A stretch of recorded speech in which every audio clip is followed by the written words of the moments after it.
कड़वी गोलियां चबाई नहीं जाती, कड़वी गोलियां चबाई नहीं जाती, गिटकनी पड़ती है।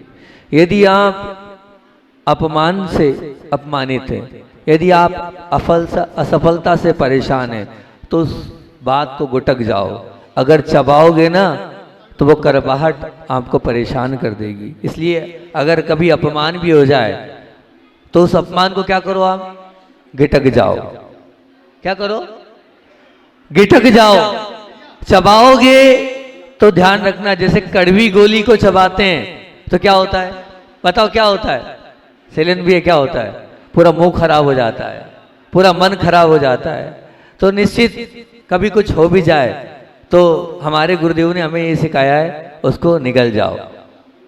चबाओगे तो हैरान रहोगे, चबाओगे तो परेशान रहोगे, स्वयं भी परेशान रहोगे और दूसरों को भी परेशान करते चले जाओगे। अभी हम यहाँ आए और मतलब संयोग वसात इन्हें बोला अभी समय नहीं महाराज जी, 15 मिनट बाद आना। हम चले गए। हम बुरा थोड़ी माने, आप क्षमा मांग रहे हो हमसे, महाराज क्षमा कर दो, समाज को क्षमा कर दो। हमने कहा जो नाराज होते वो महाराज नहीं होते। इन्हें छोटी छोटी बातों को लेकर नाराज नहीं होते महाराज। कोई बात नहीं, आपकी व्यवस्था है, आपकी व्यवस्था थी। और हम तो 8 बजे टाइम के पंचुअल है, हमने 8 बजे का समय दिया था, इसलिए हम 8 बजे करेक्ट आ गए थे। आपने कहा महाराज जी आपकी बारी अभी नहीं है, अभी दूसरी शांति धारा है, आपकी बारी बाद में, आप अभी जाइए। तो हम चले गए। उसमें क्या बात, उसमें बाधा थोड़ी कुछ।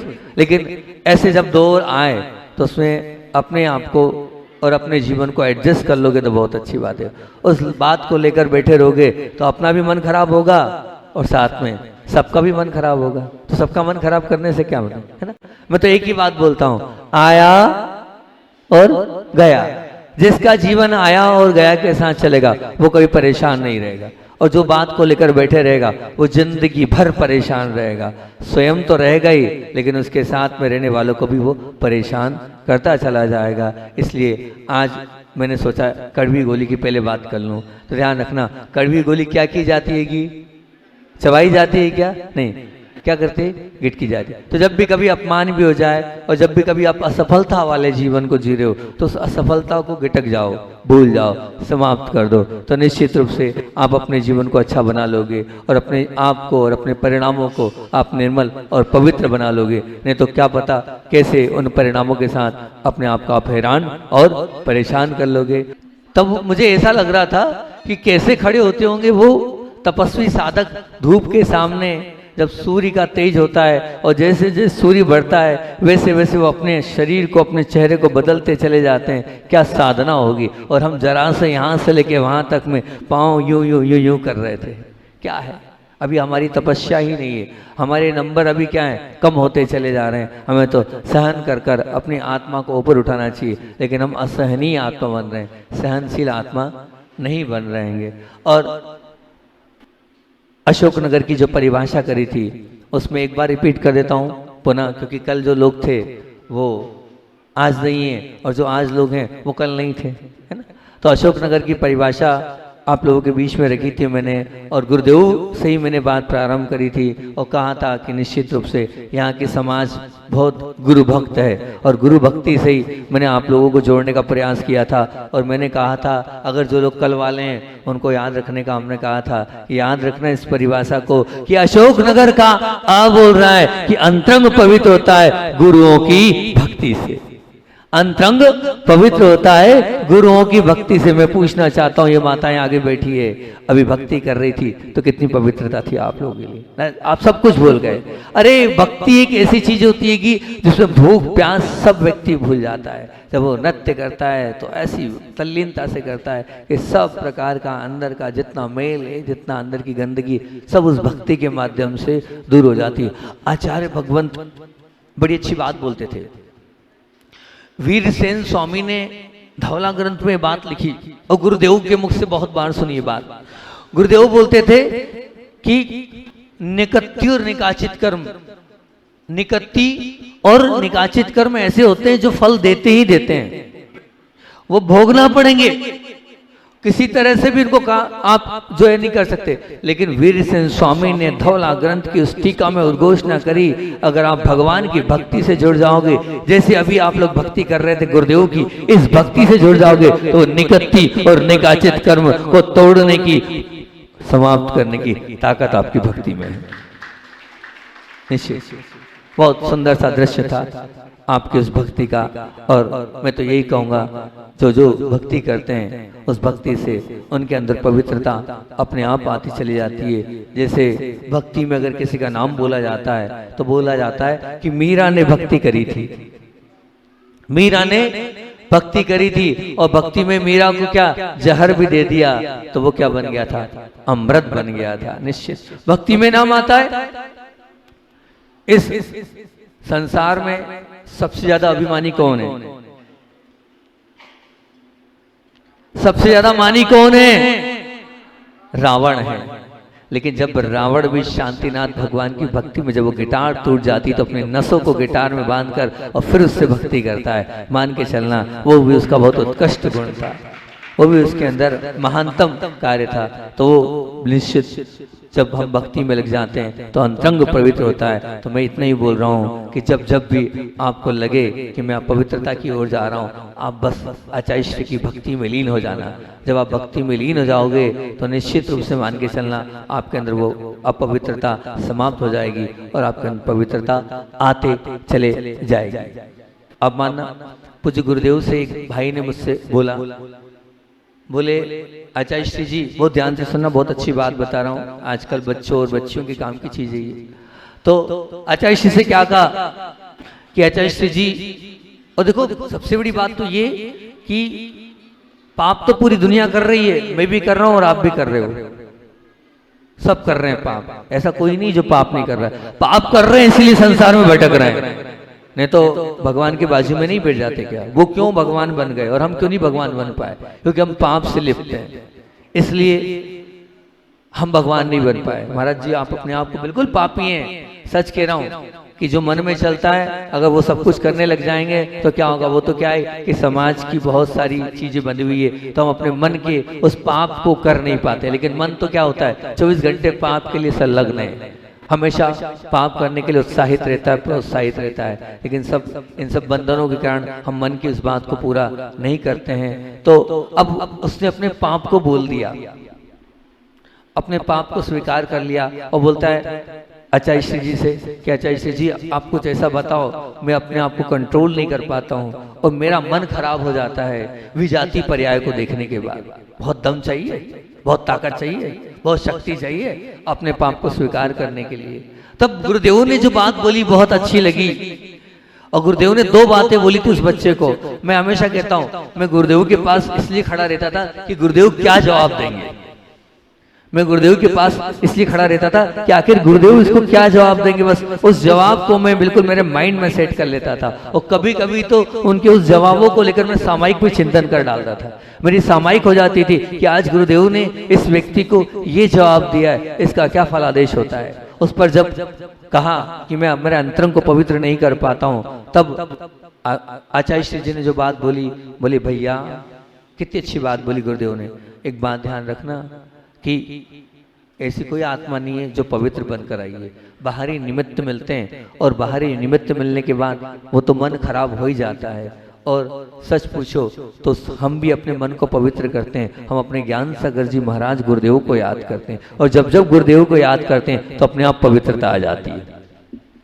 जब जब गुरुदेव को याद करते हैं तो अपने आप पवित्रता आ जाती है। अपने गुरु जिसको मानते हो उनको याद कर लोगे तो आप पवित्र बन जाओगे। और दूसरा, पूज्य गुरुदेव ने उससे कहा, धीरे से कहा, तो मैं तो नहीं सुन पाया था, लेकिन बाहर उसको पकड़ लिया मैंने कहा भाई वो तेरे से कान में गुरुजी ने क्या बोला था बता दो दे।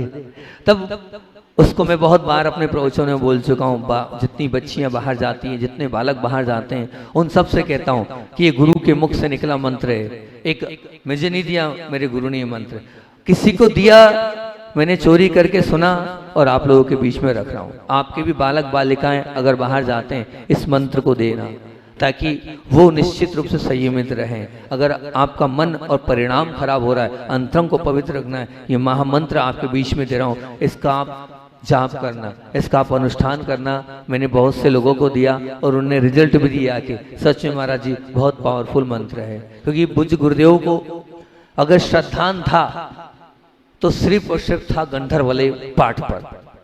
जो गंधर्व वाले पाठ है पूज्य गुरुदेव का, वो रोज सुबह सुबह पढ़ते थे। आचार्य श्री जी उस पाठ को प्रतिदिन सुबह पढ़ते थे। मैंने बहुत प्रयास किया, मैं रोज स्वयंभू आचार्य श्री तेज पढ़ते थे, सामायिक पाठ आचार्य श्री तेज पढ़ते थे, लेकिन सुबह सुबह वो क्या पढ़ते थे वो मैं जान नहीं पाया। और एक दिन पूरा दम लगा दी मैंने, क्योंकि पूरा अंधेरा था, और अंधेरा होने के बाद मैंने इतने कान लगा दी कि आचार्य श्री जी आखिर इस समय कौन सा पाठ करते थे धीरे से आवाज में।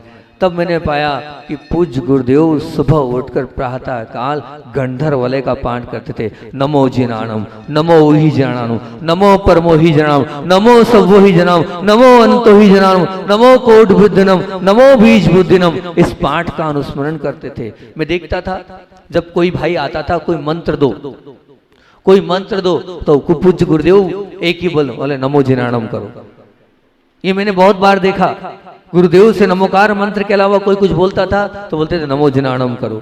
और पूज्य गुरुदेव ने अपने वक्तव्य में बहुत बार बोला कि गंधर्व वलय एक ऐसा पाठ है जिसकी ताकत से, जिसकी ऊर्जा से, जिसकी शक्ति से आप अपने जीवन को उत्कृष्ट पवित्र पावन बना सकते हो, जो चाहे वो प्राप्त कर सकते हो।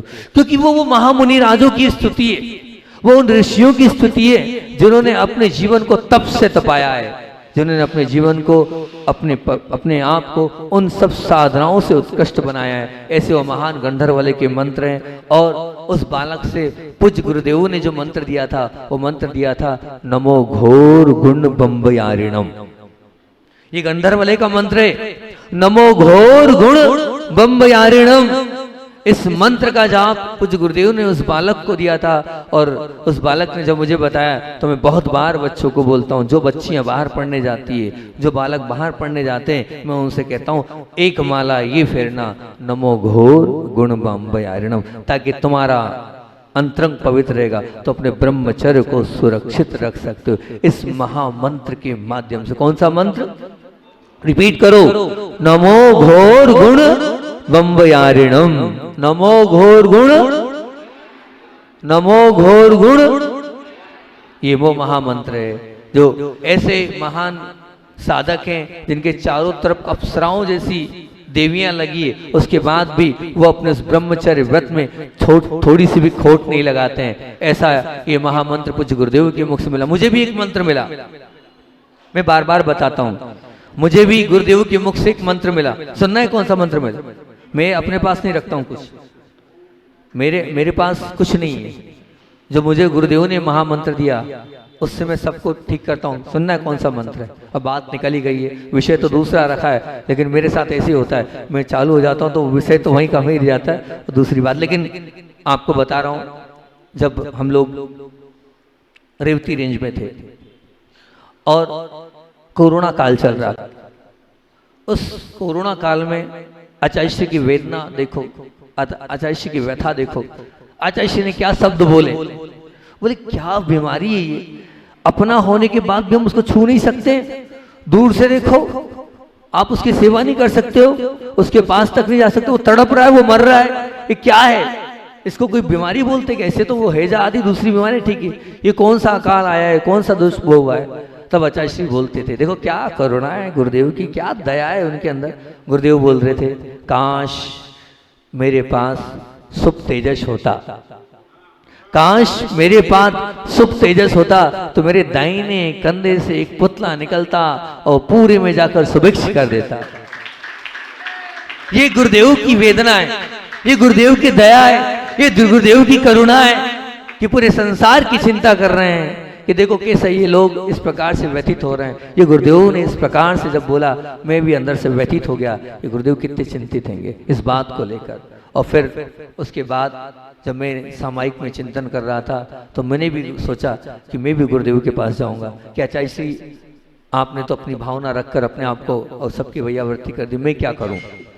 मैं 2 बजे गुरुदेव के पास गया और वैसे ही आप जानते ही हैं कि कोरोना काल में तो किसी का प्रवेश था ही नहीं, हम और आचार्य श्री जी उस समय का तो क्या दृश्य है, वो स्वर्णिम समय था जब गुरुदेव निकलते थे तो जैसे शेर अकेला निकलता है ऐसे रेवती रेंज में अकेले निकलते थे। कभी गुरुदेव को कभी आपने ऐसा नहीं देखा होगा, लेकिन हमने ऐसा गुरुदेव को देखा है अकेले निकलते हुए, बिल्कुल। और उस समय गुरुदेव के चरणों में पहुंचा और मैंने गुरुदेव से निवेदन किया, अच्छा श्री जी आपने आज इतनी बड़ी बात बोल दी कि सुख तेजस होता तो मेरे दाहिने कंधे से निकलता, और आपकी भावनाएं तो है सबको स्वस्थ करने की।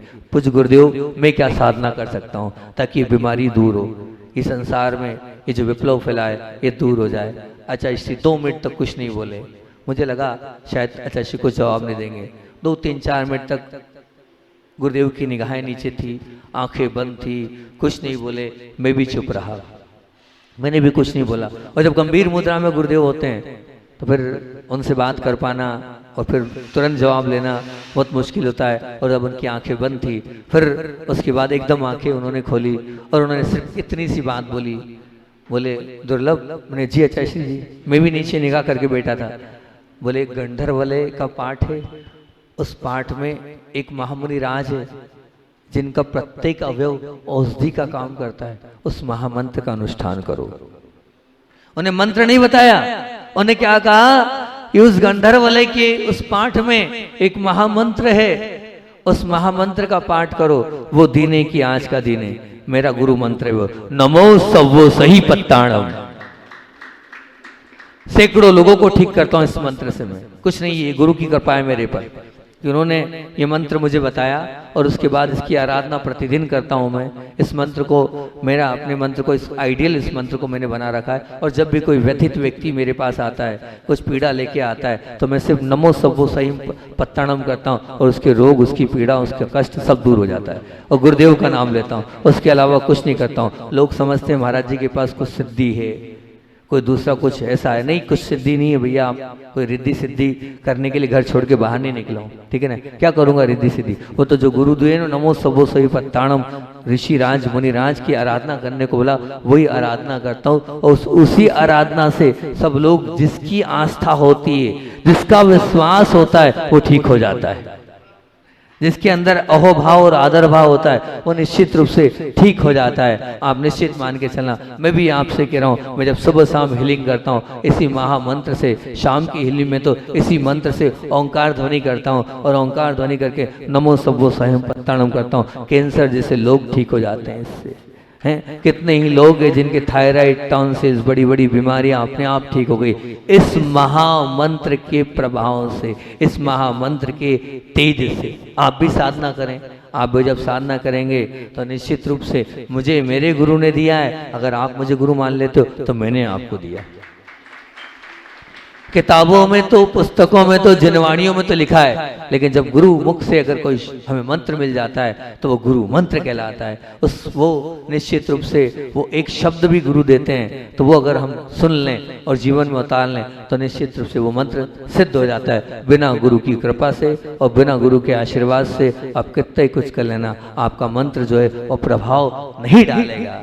लेकिन अगर गुरु ने आपसे कहा ये करो तो निश्चित रूप से वो होता और होता ही चला जाता है। ऐसा वो महान मंत्र आप लोगों के लिए भी मैंने दे दिया। आप लोग भी सबको स्वस्थ कर सकते हो और निश्चित रूप से सबको पवित्र कर सकते हो। तो अंतरंग पवित्र होता है गुरु की भक्ति करने से। आप जितनी भक्ति करोगे उतना आपका मन पवित्र होगा। कुछ गुरुदेव ने उस बालक से कहा था कि जब अपवित्रता आए अपने गुरु को याद कर लेना जिसे तुम गुरु मानते हो, और नमो घोर गुण मम्बैरणम इस महामंत्र का जाप कर लेना। इससे तुम्हारे अंदर पवित्रता आती चले जाएगी। आपको भी लगे, देखो ध्यान रखना, ऐसा तो कोई भी नहीं है जो एकदम इतना घोर ब्रह्मचर्य व्रत का पालन करने वाला, तो उसके परिणाम खराब नहीं होते होंगे। सबके परिणाम खराब होते हैं, सबके मन में अपवित्रता आती है। तो गुरुदेव ने ये जो मंत्र दिया है, इस मंत्र का आप अनुष्ठान, इस मंत्र का जाप, इसको आप अनुस्मरण करना तो निश्चित रूप से आपका वो अंतरंग भी पवित्र होता चला जाएगा और होगा। ये निश्चित मान के चलना, क्योंकि गुरु की भक्ति में इतनी ताकत होती है कि हमारे परिणामों को और हमारे अंतरंग को वो निर्मल करने की ताकत उन सब महामंत्रों, उन सब परिणाम, उन सब करुणामय परिणामों के माध्यम से आपका सब कुछ भला होता चला जाएगा। और अगली बात क्या बोलेंगे, शोक दूर होता है गुरुओं की स्तुति करने से। कैसे शोक दूर होगा? टेंशन दूर होगा काहे से? गुरुओं की स्तुति करने से। जब भी आप गुरु की स्तुति करोगे, और यहाँ तक कि आप ये मान के चलना कि भले ही एक बार एक माता बहुत व्यथित थी, जब भी कभी वो गर्भवती होती थी तो 2-3 बार उसके साथ ऐसा हुआ कि जो बच्चा है वो, आप क्या बोलते हैं उसको, मिस कैरीज है ना, क्या ऐसी बोलते हैं इंग्लिश में उसको, वो हाँ मतलब नहीं हो पाता था बालक। तो अब वो जब अपना आवेदन और निवेदन लेकर हमारे पास आई तो हमने सहज भाव से बोल दिया, बहुत पहले की बात है, कि शांति भक्ति जो होती है उस शांति भक्ति को करना तो निश्चित तुम्हारा जो टेंशन है, तुम्हारा शोक है, दूर हो जाएगा। अब मानना कि डॉक्टरों ने मना कर दिया था कि आपको फिर से आपको वो कराना होगा, लेकिन उन्होंने पूरी भक्ति के साथ आचार्य श्री की लिखी हुई वो शांति भक्ति पढ़ी। उस शांति भक्ति का प्रभाव ये रहा कि डॉक्टर की रिपोर्ट एक तरफ और उनकी नॉर्मल डिलीवरी हुई। नॉर्मल, जिस बच्चे को उनको निकालना था, निश्चित मान के चलना वो बच्चा आचार्य श्री के द्वारा लिखी हुई शांति भक्ति के माध्यम से जब शांति भक्ति की स्तुति करी और इस स्तुति के माध्यम से सब कुछ अपने आप ठीक हुआ। मानो तो सही, आप मानोगे तो सब कुछ है और नहीं मानोगे तो कुछ नहीं है। आपके जीवन के वो सब शोक, वो सब कुछ अपने आप दूर होते चले जाएंगे। पर आपको विश्वास होना चाहिए कि हाँ, इस भक्ति में ताकत है और हमारे अंदर विश्वास है। वो विश्वास आपके शोक को, आपके टेंशन को, सबको दूर करता चला जाएगा। हम निश्चित मान के चलना, टेंशन जो है, शोक मतलब टेंशन, शोक मतलब टेंशन। मैं हमेशा अपने प्रवचनों में ये बात बोलता हूँ और ये मैं इसलिए बोल रहा हूँ, अशोकनगर वालों सुन लो बहुत ध्यान से, कि दुख प्राप्ति के 6 उपाय। काय के उपाय? क्या के उपाय भैया? भक्तामर मंडल। अभी मैं आप लोगों से रूबरू हुआ हूँ। असल में क्या है कि जहाँ मैं जाता हूँ वहाँ के पूरे युवा वर्ग को स्वाध्याय करा देता हूँ और स्वाध्याय में मैं इतनी थोड़ी बहुत चीजें तो सिखाई देता हूँ। उसमें सबसे पहला मेरा ये होता है कि दुख किससे मिलते हैं उसके 6 उपाय। दुख जिससे मिलते हैं उसके 6 उपाय मैं आपको उन 6 उपाय से रूबरू कराना चाहता हूँ, ताकि आपके जीवन में दुख आए ही नहीं, आपके जीवन में दुख रहे ही नहीं। मैं नहीं चाहता कि आप दुखी रहो। बताओ, या कोई ऐसा है जो दुखी रहना चाहता है? बोलो ना हाँ या ना। पीछे वाले कोई दुखी रहना चाहते हैं क्या? नहीं रहना चाहते, सब लोग सुखी रहना चाहते हैं। तो अगर वास्तविकता में आप दुखी नहीं रहना चाहते ना, तो दुखी नहीं रहना चाहते हैं तो पता तो करो दुख मिलता किससे। अरे जड़ क्या है? बीज हुआ कहाँ, उगा कहाँ से? कौन से खेत में उगा ये दुख? उस खेत में तो जाओ पहले और बीज को निकाल के तो देखो कि बीज है कहाँ, तब आपको पता चलेगा कि आखिर वो बीज कहाँ है। तो बीज को आप पता करने जाओगे तो बीज क्या है? वो बीज है दुख शोक तापा कंदन वत परिदेव नान्यत प्रवस्था नान्य सद्वेद्यश। ये असाता वेदनी का कारण है। क्या असाता वेदनी का कारण है? दुख शोक ताप आक्रंदन वध और परिवेदन। उसमें शोक आता है, मतलब आप मान के चलना, शोक किसको बोलते हैं? शोक, व्हाट इज शोक? किसको शोक बोलते हैं? नहीं, शोक किसको बोलते हैं? नहीं, शोक की परिभाषा क्या है? पीछे वाला कोई स्वाध्याय से और बहुत सुंदर, वेरी गुड, आपने बहुत सुंदर परिभाषा बताई। शोक का मतलब क्या होता है? ठीक, शोक का मतलब होता है इष्ट का वियोग और अनिष्ट का संयोग। ये जिंदगी भर लगा रहेगा, ये जिंदगी भर लगा रहेगा। इष्ट का वियोग भी लगा रहेगा और अनिष्ट का संयोग भी लगा रहेगा। ये शोक है, इसको शोक बोलते हैं। इष्ट मतलब जो मुझे अच्छा लगता है वो मेरे पास से चला गया, और जो मुझे अच्छा नहीं लगता है वो मेरे पास आ गया। इसको कहते हैं शोक। क्या बोलते हैं? शोक। आगम की भाषा में शोक बोलते हैं। इष्ट वियोग अनिष्ट संयोग, है ना। अब ये जो शोक है, ये शोक अगर आपको निकालना है तो ध्यान रखना, इष्ट का जब भी वियोग हो जाए आप एक ही काम करना, गुरु की स्तुति करना प्रारंभ करना। आपका वो इष्ट का वियोग आप भूल जाओगे। हाँ, आपको कोई अनिष्ट आता है तो आप उस अनिष्ट के सहयोग में आप गुरु की भक्ति करना, आप निश्चित गुरु की स्तुति करना, आपका वो जो अनिष्ट का सहयोग है वो भूल जाओगे आप। और जब जब भी शोक करोगे तो शोक से क्या होगा, उल्टा और दुख मिलेगा। असाता वेदनी के कारण है। अपने दुख को बार बार याद करने से दुख बढ़ता है। क्या बोल रहा हूं अशोकनगर वालों, अपने दुख को बार बार याद करने से दुख, मेरा सिर दर्द, मेरा सिर दर्द, वो सिर दर्द ही रहेगा, कभी खत्म नहीं होने वाला। काय को बार बार बोल बोल कर और कर्म बांध रहे हो। असाता वेदनी बंधेगा। पीड़ाओं को बोलते नहीं है, पीड़ाओं को सहते हैं। सहने से पीड़ा कम होगी, बोलने से पीड़ा कम नहीं होगी। ये निश्चित मान के चलना। क्यों बोलते हो आप? नहीं, आप तो बोलो ऑल इज वेल। क्या बोलोगे?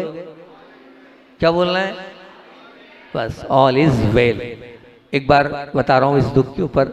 मैं सागर में एक प्रतिभा स्थली की दीदी की माँ कैंसर से पीड़ित थी। 4 किलोमीटर दूर भाग्योदय से पड़गा कर मुझे बाहुबली कॉलोनी के आगे ले गए वो लोग और आगे।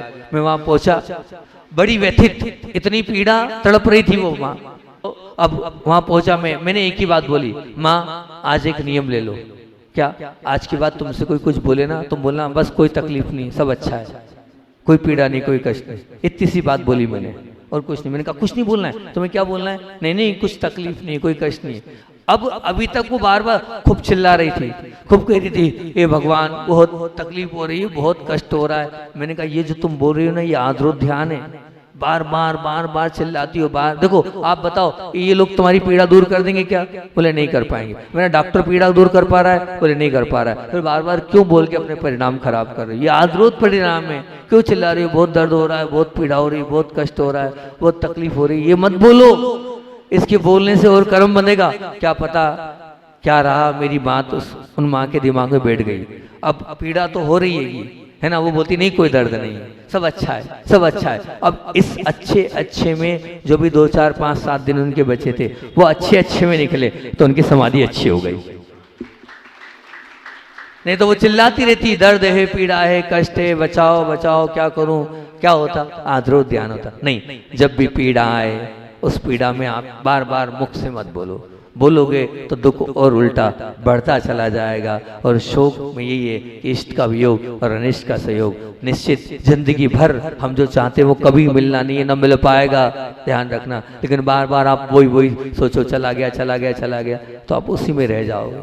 हाँ, जो आना वाला है वो भी नहीं मिल पाएगा। तो नहीं, बिल्कुल नहीं। हमें ज्यादा एक निश्चित ये थोड़ा विकल्प तो होता है, हमारी चीज चले गई थोड़ा विकल्प, लेकिन उसको लेके बैठे रहना वो ठीक नहीं है। मैं मानता हूं आपका कोई बहुत ऐसा था कि आपका मान लो मोबाइल चले गया, मैं मानता हूं वो मोबाइल आपका प्रिय था, चला गया, घूम गया। अब उसका टेंशन मत करो, गया सो गया, आना होगा तो आ जाएगा, है ना। आप टेंशन करोगे तो और उससे होगा। तो इष्ट का वियोग और अनिष्ट के सहयोग में आप समता बना के रखने का प्रयास करो। है कठिन साधना, लेकिन करोगे तो बहुत अच्छी बात है। फिर ताप का मतलब क्या होगा? ताप का मतलब जैसे अभी हाल घटित हो गया, किसी ने हमें बोल दिया यहाँ से जाओ, किसी ने हमारी बेइज्जती कर दी, किसी ने हमारा अपमान कर दिया, किसी ने हमारे से ऐसा वैसा बोल दिया। मैं ऐसा नहीं हूँ फिर भी ऐसा बोला जा रहा है। अक्सर घर में बहुओं के साथ ऐसा होता है कि मैं ऐसी थोड़ी हूँ, मैंने सब किया उसके बाद भी वो आए उनसे ऐसा बोल दिया उनने। ये होता है कि नहीं? ये ताप कहलाता है। मैं ऐसा नहीं हूँ फिर भी मुझसे ऐसा बोला जा रहा है, मुझे बदनाम किया जा रहा है, मुझे ये एक बात ध्यान रखना, इसको ताप बोलते हैं। जितना आप बोलोगे उतना टेंशन और इतना दुख और बढ़ेगा।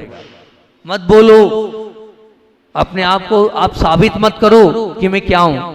हाँ, अगर आप अच्छे हो ना तो आपको साबित करने की जरूरत नहीं, आप अच्छे बन जाओगे।